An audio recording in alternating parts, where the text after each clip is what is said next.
Hello everyone, welcome to my channel. I hope everyone is having a wonderful day. Before starting the video, please go ahead and hit the subscribe button and give this video a like up. Friday, March 22, 2024. Today on General Hospital, Michael tells Jason he can't stay at the boathouse any longer. Olivia spends time with Cody, and Brooklyn begins to rethink her plans regarding deception. Please note that if you purchase something by clicking on a link within this story, we may receive a small commission of the sale. At deception, Sasha thinks it's insane that she has to look less wholesome, and while she's willing to change her look, she's not changing it to something edgy or mysterious.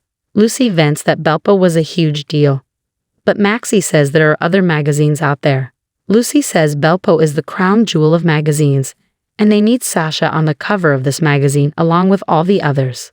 Sasha is used to people judging her looks as a model. But after this past year, she's realized there are more important things than getting paid for being looked at. Maxie suggests they postpone this discussion until a future time. Sasha agrees, but Lucy says no, and they will settle this now. Lucy says they can't hug this out, and if they stand a chance at salvaging their reputation in her company, this needs to be dealt with. Brooklyn says, "Excuse me, your company." Brooklyn reminds Lucy that the majority of this company belongs to Tracy, so any talk about changing the face of deception has to go through her grandmother. Maxie says this is why she said they wouldn't get anything productive done, and they should take a break.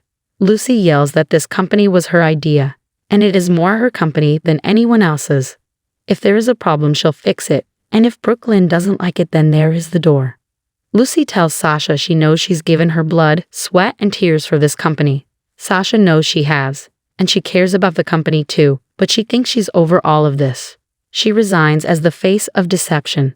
Maxie and Brooklyn ask her to rethink this as deception needs her. Sasha thanks them but says it's time. Lucy thinks she just needs a vacation, and a second face of deception will give her time to breathe.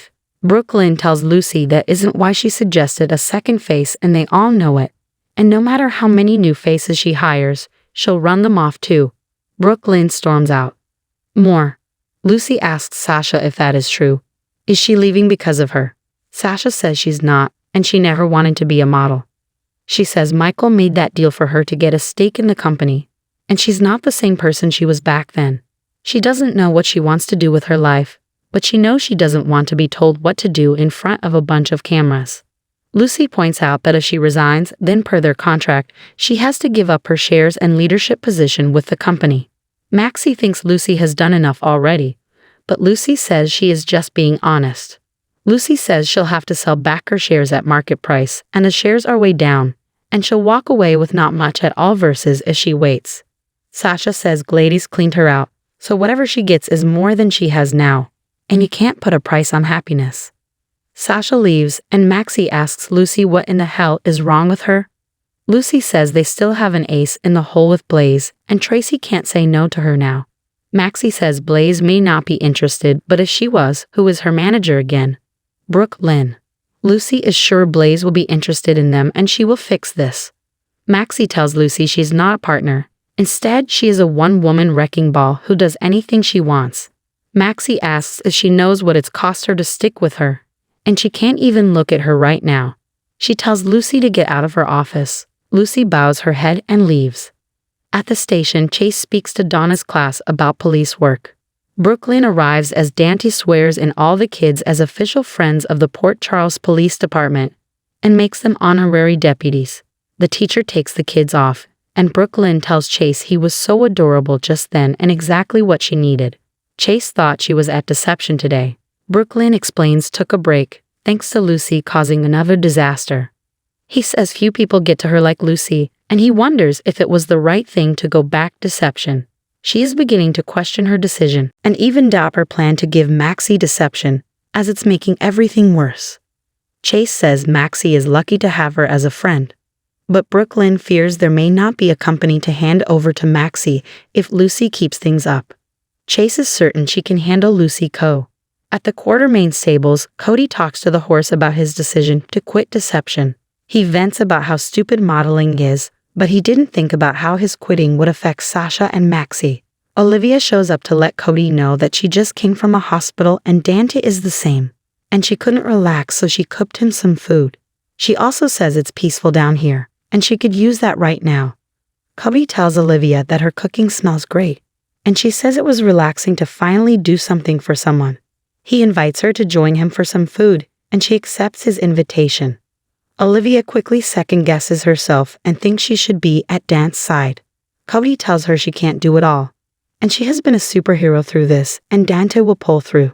Cody reminisces about camp days with Dante, and how good he was at racking up badges. He gets Olivia to relax a bit and laugh before she decides to get back to the hospital.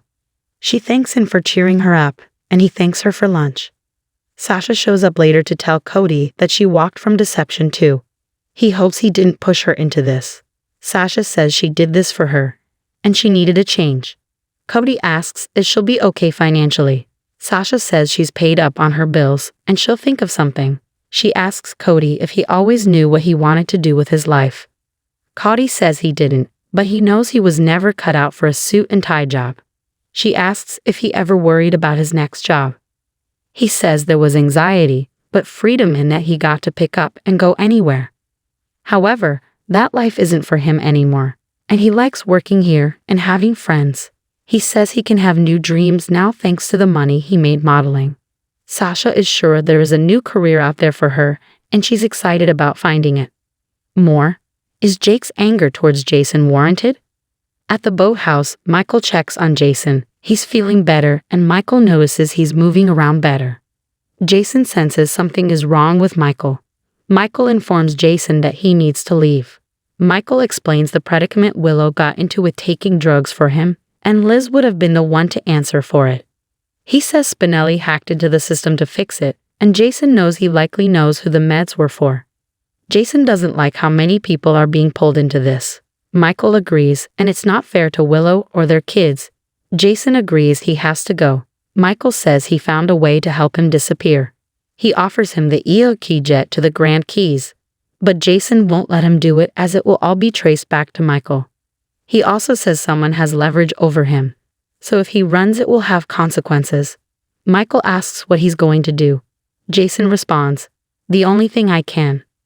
Diane meets with Robert at the cafe and tells him that she's looking into getting Alexis' disbarment overturned. She also wants to find out who was on the committee making the decision, and why it was sped through so fast. She informs him that she offered Alexis a job at her firm, and when her license is reinstated, he'll be facing both of them in court. Robert says when he wins, he'll take them out to dinner. She laughs but says she has called in every favor she can to find out why Alexis was really disbarred. They are interrupted when Michael calls Diane. She steps aside to speak to him, only to find out it's Jason. She was expecting his call and asks what he needs. More. Which housewife of Beverly Hills got the boot? Back at the PCP, Diane arrives with a client who is surrendering voluntarily. Jason enters, and Chase reads Jason his rights. Diane needs to talk to her client, but Chase says he needs to be booked first. Diane spouts legal precedents to get a moment with him before booking, so he leads them to the interrogation room. Chase fumes to Brooklyn that Dante is unconscious still and Jason is the picture of health. He wanted so badly to strangle him. Brooklyn calms him down and says maybe now they will get answers. Diane hopes Jason knows what he's doing as he's looking at several serious charges. She also says it's good to see him again. Though not under these circumstances, she asks him if he's going to tell her what this is about. Jason says, "I can tell you this much, I won't be here very long."